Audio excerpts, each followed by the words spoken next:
Hey, what's up, everyone? This is PCJ, the Pop Culture Junkie, aka the Pro Wrestling Junkie, and I'm here to give you my recap, reviews, and spoilers on all the happenings from tonight's WWE Hell in a Cell pay-per-view. Was only available on the WWE Network and pay-per-view, of course. Well, the show kicks off with the kickoff panel filled with Coach, who's now been downgraded to lead there instead of being on commentary on Raw, which has now been taken over by Renee Young, which is awesome. So happy she's on Raw. So the panel is headed by Coach. We have Paige from SmackDown, Booker T, and then we've got one of the random internet guys that they always have on there, one of the podcast guys or whatever. They do a little back and forth on their thoughts and opinions on how the show's going to go, who's going to win what. Then we get a little television interview with Alexa Bliss, and she was on point like always. Great mic work, talking about, of course, how she's going to destroy Ronda Rousey, how the kick to the ribs on Raw was perfectly planned so that she gets the upper hand and will regain her Raw Women's title tonight.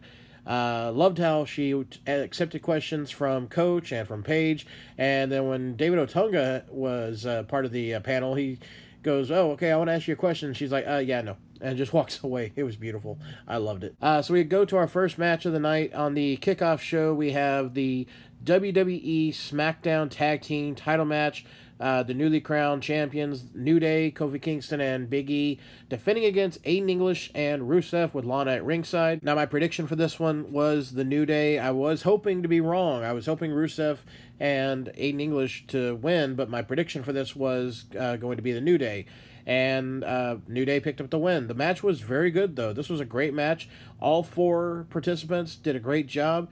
The New Day was on point tonight. They did a really great job, and I think Rusev and English, they're a great tag team. Aiden English used to be part of the other tag team, but I think he's really stepped up his game getting to tag with Rusev, and I'd like to see them finally get a title run somewhere down the line. Now, the match goes where Aiden English goes to apply Rusev's submission to Kofi. That's right, he's got him in the camel clutch, and it looks like Kofi's going to tap, but Big E gets in and interrupts the tap out. Aiden English tries to tag to Rusev, but instead Kofi Kingston hits him with the Trouble in Paradise and picks up the win, just as Big E is holding Rusev on the outside of the ring from being able to get in and interrupt the count. Good opening match. Great start to the show, and that's the start of the kickoff show, at least. So we're going to go on to the main show next, and they did drop a breaking news at the beginning of the kickoff show, letting us know that the opening match on the pay-per-view was going to be the first Hell in a Cell match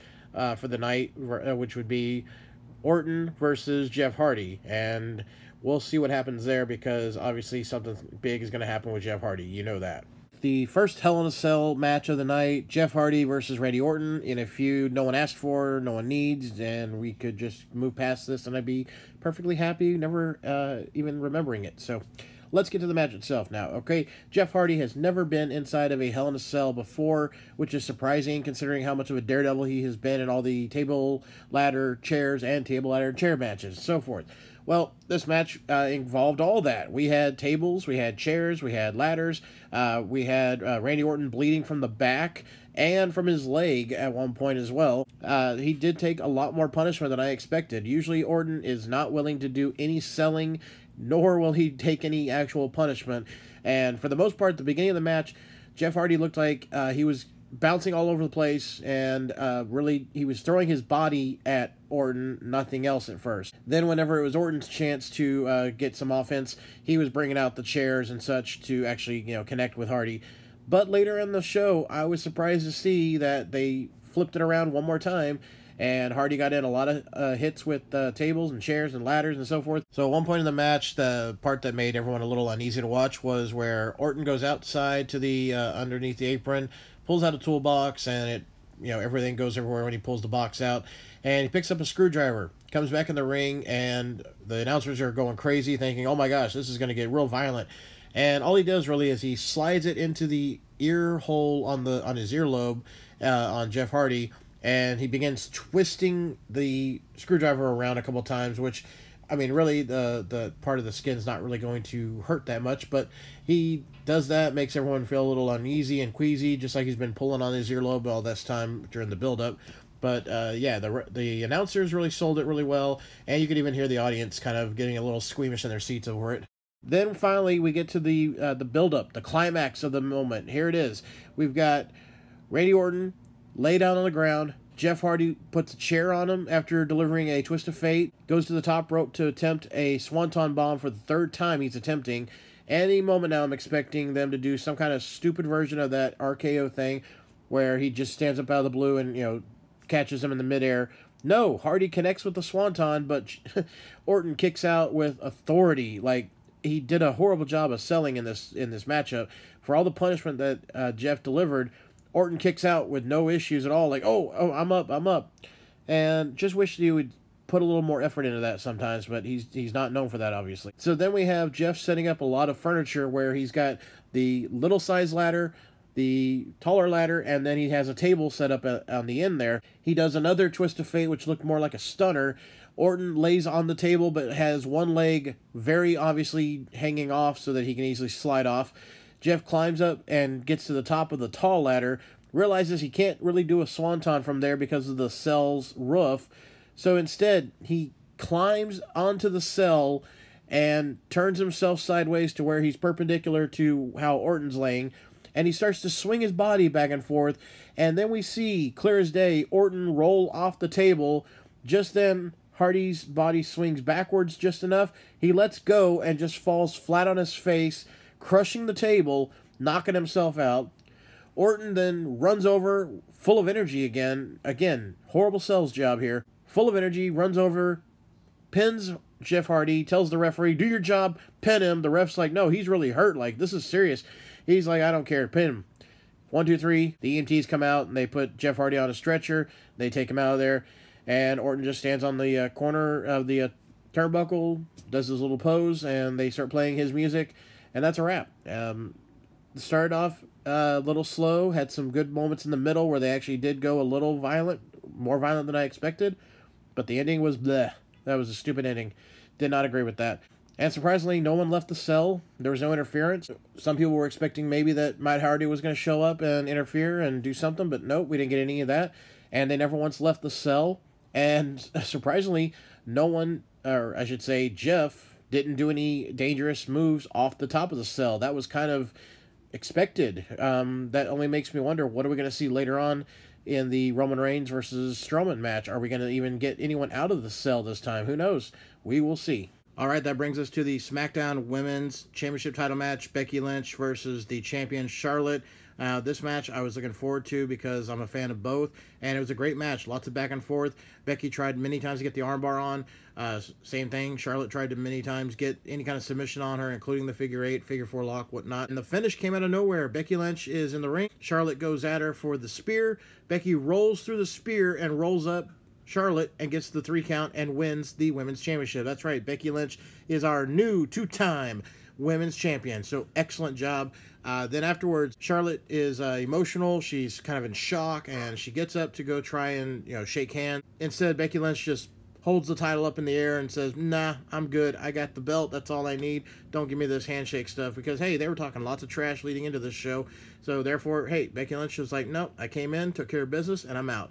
And I love it. That's the kind of character that I'm fully behind if they're going to go with that. It seemed like they were going for just a straight heel turn, but hopefully they're kind of realizing, okay, wait, we can't do it because she is too well liked. And the fans were cheering for Becky as soon as she came out. You're not going to get a successful heel turn with Becky. She's too well loved, has too big a fandom, so I'm glad that at least it seems like they're not going to go full heel on her. I hope she just stays like, I mean, honestly, she's kind of like Stone Cold. Stone Cold came out and never changed his persona. He just came in, took care of business, got tired of getting screwed around, and there you have it. He came in and took care of business. And that's what Becky Lynch is doing, and I like that. So I'm 100% behind this as her new character, so go for it.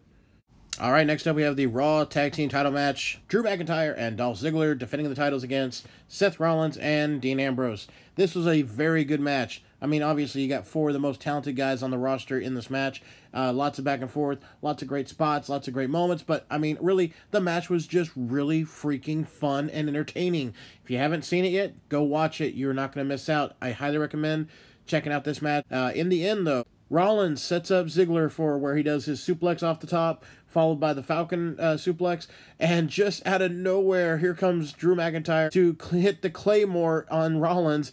Rollins sells it beautifully. He just falls flat backwards. Ziggler lands on top of Rollins and gets the pinfall. It was great. Great way to wrap up the match. It was really entertaining. So definitely check that out. I really enjoyed it. Hopefully we'll see another matchup at least one more time, because these guys can all make a really great matchup. But I'm not sure where we're going to go from here, because hello, Seth Rollins still has the Intercontinental Championship. When is he going to defend it? Is he going to be defending it against Ziggler or Drew, or either one of them now because they just got a victory over them? Either way, they already have tag belts. What are they going to do now? Who knows? It's very up in the air. Okay, next up, we are already at the main event of the show. Oh, wait, that's right, because that's not the Universal title match. That's right. So we're in the middle of the card, but here is the WWE Championship title match between AJ Styles and Samoa Joe, even though this should be the main match of the night at the end of the show, but it is what it is. Now, this was a great match. I really enjoyed it. AJ and Samoa Joe, of course, a lot of history from back in TNA, of course. And last month, SummerSlam was okay. It had a funny ending. They had to have a reason to move it to another match. And this match was way better, in my opinion, than their SummerSlam matchup. Lots of good spots. That seemed like they were not holding anything back. They were like, you know what, let's apologize when we get done, because they made it look really hard-hitting. AJ was busted open in his mouth. He was bleeding and looked pretty hard way as far as the way he started bleeding. The match ends with Samoa Joe applying the Coquina clutch, and just as he pulls him to the ground, pulls AJ to the ground to wrap his leg, AJ rolls backwards over Samoa Joe, and the ref counts 1, 2, 3, and as soon as they break up the hold, Samoa Joe puts his hand up thinking, hey, I just won, and then he hears the ring announcer say, and still champion, and Samoa Joe is pissed. He gets outside, starts to scream at the commentating team, and AJ is barely able to stand. AJ's trying to get up. They give him the belt. Samoa Joe gets in the ring, takes the belt to raise in his hand up, and instead AJ turns him around, gives him a enziguri kick to the head, and he goes out of the ring. Samoa Joe stomps to the back, not very happy at all. Then we go to the replay. The commentating team, they show us a replay first of the pinfall, and even I saw, you could see, if you really look through the gap between Samoa Joe and AJ, you can see AJ's arm tapping on the right side. And then they go to another camera angle, and you do see, before the 3 count, AJ is tapping on Samoa Joe's underarm or his stomach area. So that's obviously going to lead us to one more match, either maybe on SmackDown, but possibly another pay-per-view. So got a clear way there to get to another matchup between these two. Hopefully they'll throw in a stipulation, because obviously this should have been inside of a Hell in a Cell, but I guess we're going to wait till the third match to add a proper stipulation. Who knows? Maybe it'll be a false count anywhere or no DQ type style. Maybe it'll be a ladder match. Who knows? I'm looking forward to another matchup though, because they had a great match. I loved it. All right, next up we have the mixed tag team match of Daniel Bryan and his wife Brie Bella versus Miz and Maurice. This match was what it was. It was a mixed match, and Daniel Bryan and Miz basically did most of the ring work like you expected, and Brie wanted to get in the ring a lot, but Maurice obviously was not in the best ring condition because she hardly did anything in this match. She did a lot of taunting. She would run in and interrupt pins or submission attempts. Brie would try to chase her around the ring a little bit, but Maurice just did not look like she was in ring shape. I mean, yes, she just had a baby a few months back, and so obviously she shouldn't even be in a ring right now. They're just using this as a way to help promote the Miz reality show that's going on. So the match itself was going to be, nothing to bring, talk about or whatever, but wow, she did not look like she belonged in the ring. And this is sad because 10 years ago, she was actually, Divas Champion a couple times, and she was never known for wrestling. She was just, more of a model trying to get her name out there. She was never a wrestler, and she was in the Diva era, of course, so what do you expect? The finish comes where you think, okay, Brie and Daniel finally have a chance to really get some revenge. They do yes kicks to both Miz and Maurice at the same time. Just when they finally go to deliver the last kick, though, they both roll out of the ring. Daniel Bryan and Brie chase after them. Brie rolls Maurice back into the ring and goes to roll up Maurice. Maurice manages to simply overpower Brie and rolls her up in a very poor way, gets the 3 count, and Miz and Maurice are your winners. The match was not good. It was not your good Daniel Bryan match that you can get from him. Yeah, it was what it was. Hopefully we don't get another one of these. I'm sure this is just a little speed bump, and then we're going to get to the good stuff when we have Daniel Bryan versus The Miz in real one-on-one matches.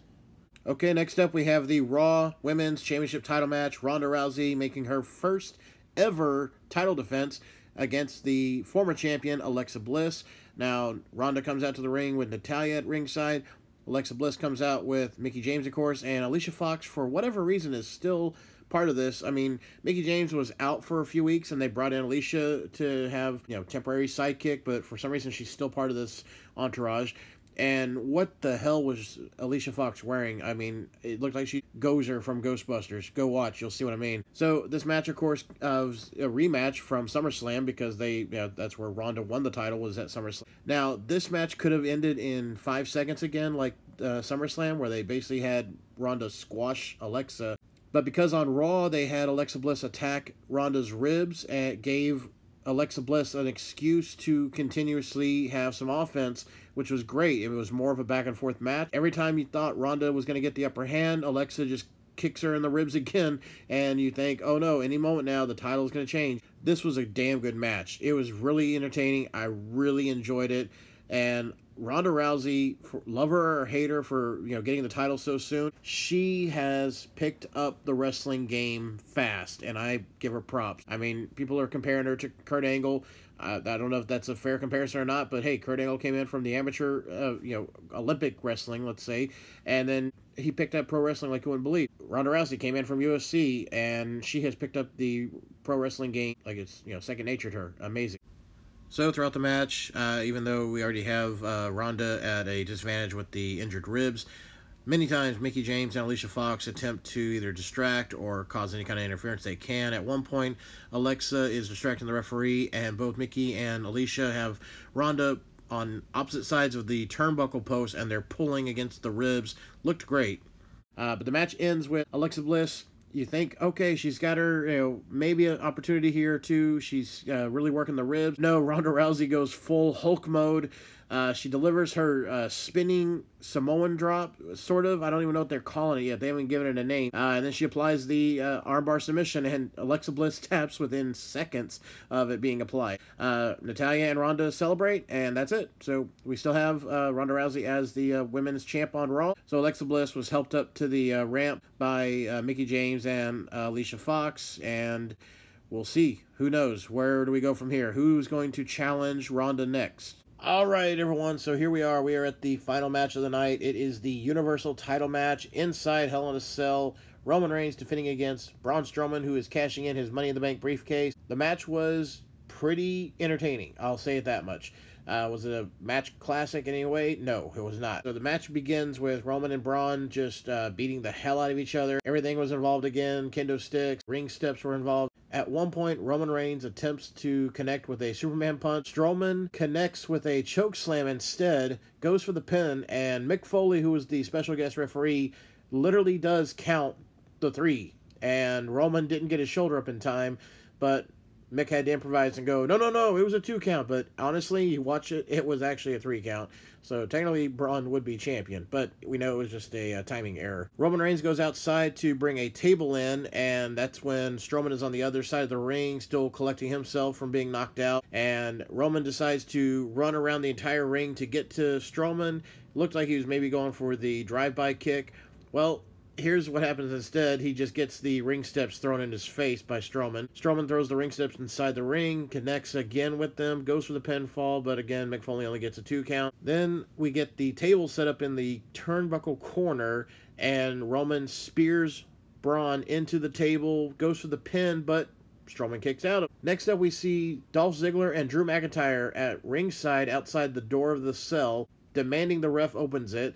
And then here comes Seth Rollins and Dean Ambrose to save the day. They chase Ziggler and McIntyre to the other side of the ring over by the announce table. They fight and brawl. They end up clearing the middle and left announce tables. We'll get to that in a second. So Ziggler climbs the top of the cell. Rollins follows, and Drew McIntyre is quickly behind him as well. And then here comes Dean Ambrose with a kendo stick strapped to his back. 4 men brawl, and then Drew and Ambrose fight on top of the cell, and then Ziggler and Rollins start to climb down the same side of the cell above the announce tables, and sadly they did the same very poor headbutt gimmick that Dean and Rollins did when they had a cell match a couple years ago, where Seth Rollins and Ziggler took turns driving each other's heads into the cell, except they tried to do like a double headbutt where they both threw each other into the cell, but then there's a good 1, 2, 3 count where it's like, okay, now let's both in unison jump off the wall and fall onto the, table. And it just looks bad. I mean, really, just one of y'all punch the other one and fall right then and let that be that. Don't do a, here we go, 1, 2, 3. It looked so bad. It really did. So all the while this is going on, Roman and Braun are still just laid out in the ring. They've been laying there for almost 5 minutes, it feels like. Just laying there, looking up at whatever's going on top of the cell. Mick Foley's been looking around at everything, too. So once the table spot is done with, we're wondering what's going to happen in the ring. Well, before that happens, all of a sudden we get Brock Lesnar's music hit. Paul Heyman and Brock Lesnar show up. Lesnar looks awesome. Okay, he looks like he hadn't shaved in a few days. Comes out wearing all black, walks down the ramp, goes over to the door. Paul Heyman is demanding they open the door, and the referees are refusing. Lesnar kicks the door of the cell open, rips it off the hinges, throws it inside the ring. As Mick Foley tries to intervene, Paul Heyman maces him. Brock Lesnar attacks both Roman and Braun. He picks up the broken pieces of the table, smacks Braun across the back, and then smacks Reigns right across the face and chest with it repeatedly. Then he delivers F5s to both men, goes outside the ring, and Paul Heyman and him walk away. That's it. Another referee comes into the ring, checks on both men, then he calls for the bell, and that's it. They wave the match off saying, okay, that's it, I'm calling the match. Why? It's a Hell in a Cell match. There is no DQ, no count out, anything goes. This is supposed to be the most brutal match that you have. Why would a referee come in and say, all right, that's it, no more? It's like, no. Whoever wants to get up first and make a pin gets the victory. That's how Hell in a Cell works. Whenever Kane interfered 20 years ago in the Undertaker-Shawn Michaels match, the referee didn't say, okay, that's enough. No. When Shawn Michaels crawled his, barely able to move body over and pinned Undertaker, the ref made the count. Why couldn't we get that at least? Okay, whether it was Strowman or Reigns crawling across, at least get us a victory, a finish. But no, we get just call it. Okay, it's a draw. So what does this mean now? Because Strowman just lost his Money in the Bank briefcase from this.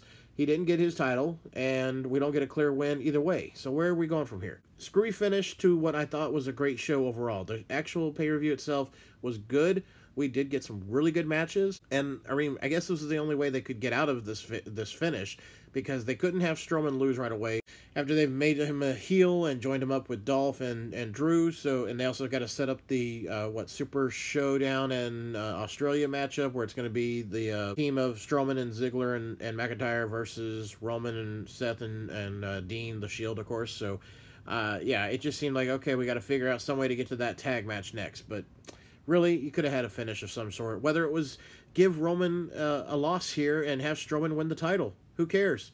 Okay? I mean, the fans were booing Roman as soon as he showed up as usual, so go ahead and do it. Where does this lead us to now? Because obviously Lesnar's not gone. He's still sticking around, and he's going to still get some kind of title match of some sort between these two. Maybe it'll be a triple threat. But when will that be? I'm guessing Survivor Series, but who knows? Well, there you have it. That was the entire Hell in a Cell pay-per-view. I think it was actually a good show. I will give this show an 8 out of 10. And that's surprising, because I really went into this show with low expectations. I really enjoyed the opening tag match with Rusev and Aiden against Kofi and Big E. Really enjoyed Ronda against Alexa Bliss. The matchup between AJ Styles and Samoa Joe was really great, and the finish was wonderful. It's going to definitely lead to more heat, and we already had the announcement that they will have a rematch at the Super Showdown. I enjoyed Jeff Hardy himself in the match in the beginning, but the finish was very screwy. And of course, I loved the fact that we had a Becky Lynch title win tonight. Yes, that was so wonderful. So happy that Becky Lynch is now the SmackDown Women's Champion. Hopefully she gets a nice long title run out of that too. So, as always, whenever I post my recap and reviews and prediction videos, if you haven't listened to them before, I always send out tweets letting people know I'll be recording them. And if you send me any questions or topics, you will get a shout out on the video. And I did get a question. Let's see here. We got a question from Josh Floberg, best match of the night, question mark. And most surprising match of the night, question mark. Okay, enjoy the show. I think my best match of the night would be Dolph and Drew versus Seth and Ambrose. That was a really good tag match. I was thinking, oh, this is just going to be equivalent to what they might do on Monday Night Raw. But it was really good. I really enjoyed that match. The most surprising match of the night would be Ronda Rousey against Alexa Bliss, because I didn't know where they were going to go here. How much were they going to have her squash Alexa this time, considering how much she did at SummerSlam? But that was a pleasant surprise to see a nice back and forth. And again, Ronda is doing an amazing job. Alexa Bliss is a great wrestler in her own right, but Ronda, for being a rookie this year, I think she's done amazing, so I'm very impressed. Josh, thank you so much for the questions, and anyone out there listening, if you want to follow me on Twitter, Pop Culture Junk 2. I'm always live tweeting during all network specials and WWE shows and takeovers and so forth. And then be sure to subscribe to the YouTube channel so that you can see my predictions and other unboxings and reviews that we do on the channel here. Well, guys, gals, if you did watch the pay-per-view, I hope you enjoyed it. I hope you'll leave me comments below and share with me your thoughts on the show and what you thought they did right or wrong. And let me know where you think they're going to go from here. Well, everyone, have a great night. Thanks for watching and listening. I'll see you next time. This is PCJ, the Pop Culture Junkie, signing out.